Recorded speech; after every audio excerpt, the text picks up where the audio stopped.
ये कहानी है पंजाब के उस गांव की जहां आसमान से बरसते पानी ने सब कुछ बहा दिया। वो कच्चा घर जिसमें बरसों का सपना था, वो खाट जिस पर दादी ने पोते को लोरी सुनाई थी, वो आंगन जिसमें बचपन खेला करता था, सब कुछ अब सिर्फ यादों में है, हकीकत में नहीं।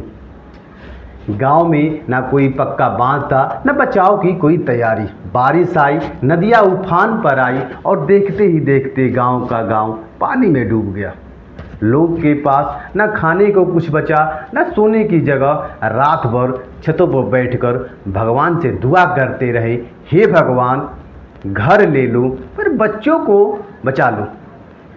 एक माँ ने अपने बच्चों को भीगने से बचाने के लिए पुराने प्लास्टिक में लपेट कर रखती है। एक बूढ़ा टूटी नाव के सहारे किसी ऊंची जगह जाने की कोशिश करता है। पानी में डूबा खेत जिसमें इस साल की सारी उम्मीदें थी, अब सिर्फ मिट्टी और कीचड़ रह गया है।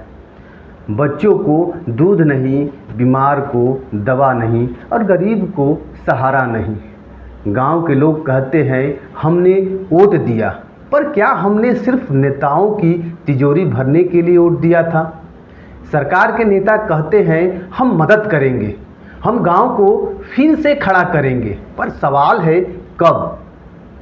क्या तब जब पानी सूख जाए और लोग कहीं और जाकर मजदूरी करने लगे?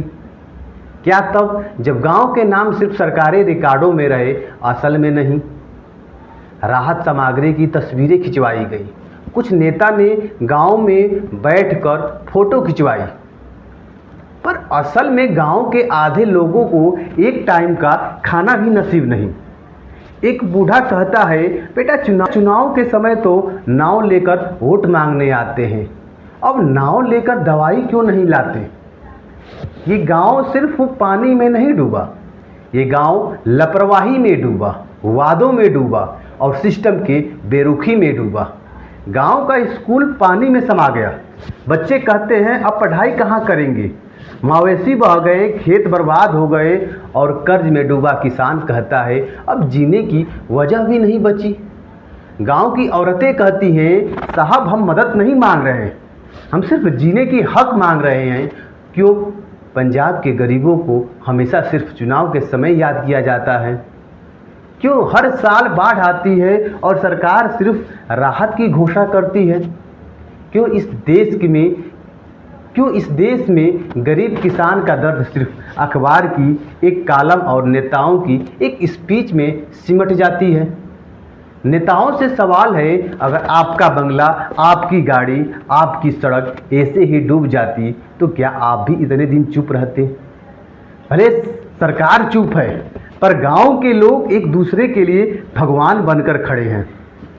कोई अपने घर से बचा खुचा खाना बांट रहा है, कोई अपनी टूटी नाव से दूसरों को सुरक्षित जगह पहुंचा रहा है।